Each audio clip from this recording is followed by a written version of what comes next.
Samantala, sa kabila ng pagpapaalala ng mga otoridad, nakapagkumpiska pa rin ang pamunuan ng Manila North Cemetery ng ilang ipinagbabawal na gamit tulad ng spatula, kutsilyo, thinner at alak mula sa mga bumibisita. Alamin natin ang iba pang sitwasyon sa pinakamalaking sementeryo sa bansa mula kay Julius de Samburon, live. Julius.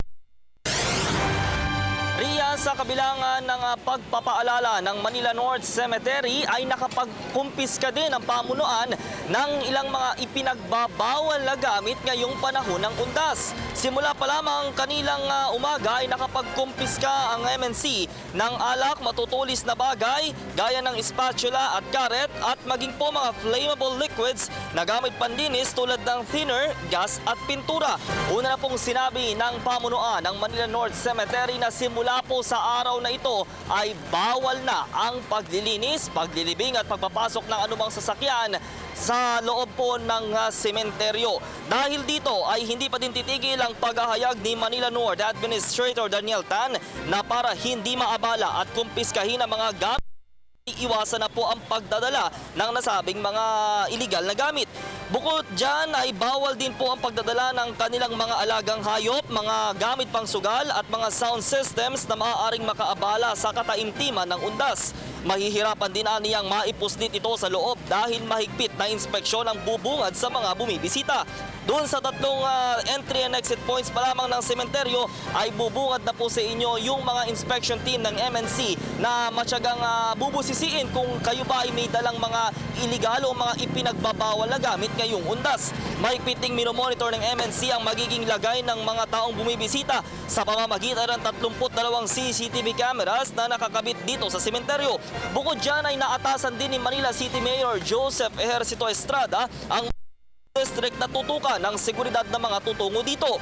Sa ating panayam kay Manila Police Senior Inspector Melchor Villar, sinabi nitong maayos at mapayapa pa ang paggunita ng undas ngayong araw. So para as of this date, very peaceful naman, no? Napaka-kontrolado natin yung mga crowd, yung pumapasok sa kayo lumalabas. Then in the same time, meron pa tayong ilan-ilang nakukuwang mga pinagbabawal na bagay katulad ng karet, kutsilyo at saka yung mga flammable gases. Sa ngayon, Ayun, before itong event na to, a week before, may mga paalala tayo ng mga bawal, saka hindi dapat dalhin dito. In the same time, meron tayong mga plain clothes na policeman na umiikot at nagpapatrol sa bawat entrance saka exit nitong North Cemetery. Sir, natin matitiyak na hindi nila maipopos. hindi lang sa umaga titiyakin ng Manila's Finest ang katiwasayan ng araw ng patay, kundi pati na din sa 10 oras ng gabi para masigurong walang anumang krimen. Dahil hindi naman deklaradong holiday ang araw na ito, ay inaasahan nilang simula bukas ng umaga ay dadagsain na ang Cementerio del Norte. May 6 na police assistance desk ang nakaposisyon sa loob at labas ng sementeryo. So meron tayong naka-detail sa umaga at may naka-detail sa gabi. So walang patay na butas na oras. Lahat yan may mga naka-detail. Lalo bukas saka sa ADOS. Meron pa tayong mga expected na detail from the NCRPO, mga additional manpower, mga policeman na magbabantay sa atin. Balikan na magiging security. Ganun security. At least full force nakahanda kayo. Full force.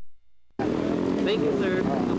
Bukod sa pulisya ay nakapwesto din ang mga rescue and medical teams na handang umayuda at magkaloob ng libreng atensyong medikal o di kaya wheelchairs, lalo na sa mga may edad.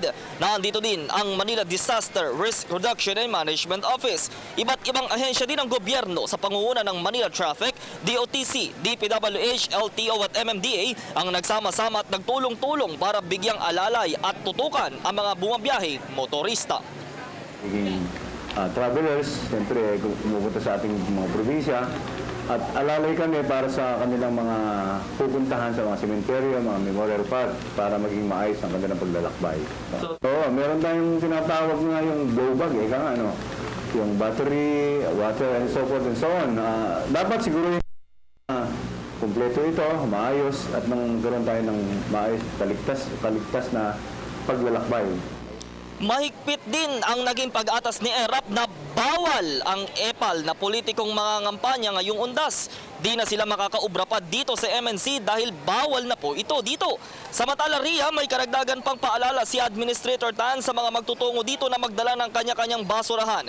May ilang environmental group din ang nagtungo dito at naglagay ng isang palatastas na igalang ng bawat isa ang paggunita ng undas at labanan ng zombasura, mga basurang animo zombie na nakakatakot at maaaring makaperwisyo sa sinuman sa atin. Mayroon ding ibinigay na name tag ang pamunuan ng sementeryo para sa mga bata na papasok sa gate dahil madalas nagiging problema ito yung undas ang mga nawawalang bata. Para naman hindi mahirapan ng ilan nating kababayang maghahanap ng puntod ng kanilang mahal sa buhay, pwede na po nila itong tignan sa www.manilanorthcemetery.net. Ilagay lamang po dito ang pangalan ng yumao, makikita nyo po dito ang section number, lot number at pati po ang grave number. Gayunman Ria, ang mga nailibing bago ang taong 1980 ay wala pa po sa database. Sa ngayon, kahit gabi na Ria ay may mga kababayan pa rin tayo na bumibisita dito po sa Manila North Cemetery at inaasahan nga ng pamunuan na simula nga po sa gabing ito hanggang bukas po ng umaga ang tilabay pagtaas na po ng volume ng mga bumibisita nating kababayan sa mga yumao nating kamag-anak. At yan muna ang pinakahuling mga ulat mula pa rin dito sa Manila North Cemetery kasama ang Unit 4. Disamburon, Telebisyon ng Bayan. Maraming salamat, Julius de Samburon.